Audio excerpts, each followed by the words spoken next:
continues, not just for days, but for weeks, months, years. You cannot get rid of it. And the other continual feeling is the constant cold. Terrible cold. Sometimes I felt as if my blood circulation was slowing down. I was personally amazed at the power of endurance, because by all accounts, I should have become seriously ill and died a long time ago.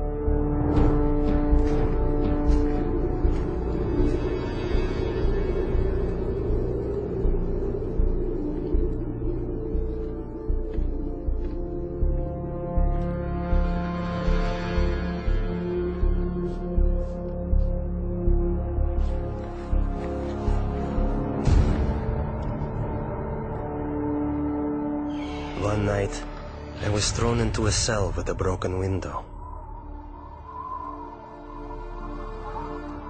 The KGB was determined to do an experiment and freeze me. Later they would say he broke the window in his cell and died of cold. I felt despair. I thought to myself, has God really left me? Am I really forgotten and neglected? Have my years of suffering been in vain?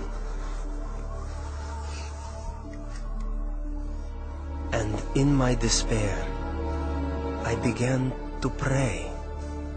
I usually pray silently, but this time I started to appeal to God out loud. God, have you left me? My cries were bursting from my heart literally, in utter despair.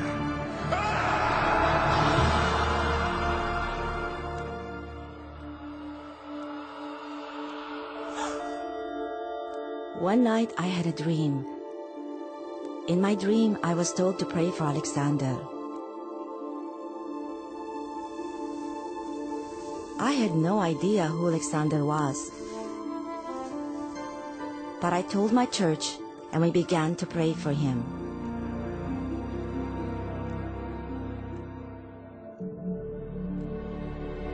And right then, I suddenly felt a palpable physical warmth. Not the kind that comes from a heater, but like when a mother draws her freezing child to her breast and warms him with her tearful breath of compassion.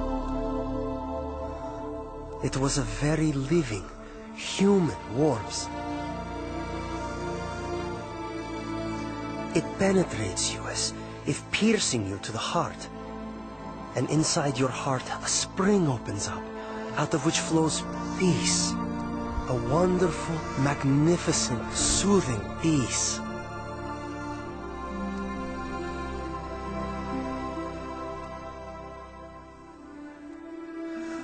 I felt a very loving, brotherly touch.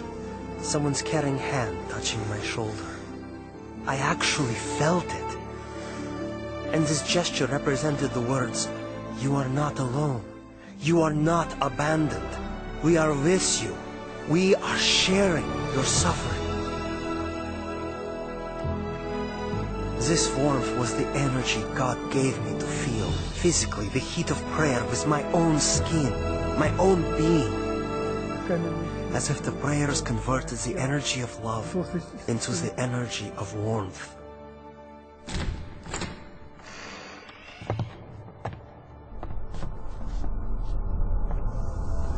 In the morning, it was a shock to my executioners. They couldn't understand. I wasn't simply alive, but my temperature was the same as that of a normal person. I heard the doctor explaining to my executioners in the corridor, "This is impossible. We can't explain it." About 6 months later, we received a letter from Open Doors to pray for Alexander. And we finally found out who this Alexander was. We had been praying for 6 months without knowing anything about him. Alexander had started a Christian movement that spread across the Soviet Union. For this crime against the state, he was imprisoned to a labor camp in northern Siberia. the death sentence zone.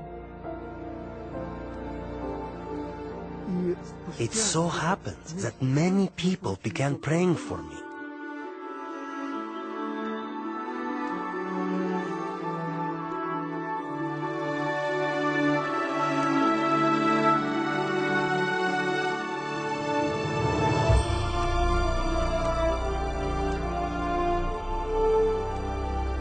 And that was exactly when they released me.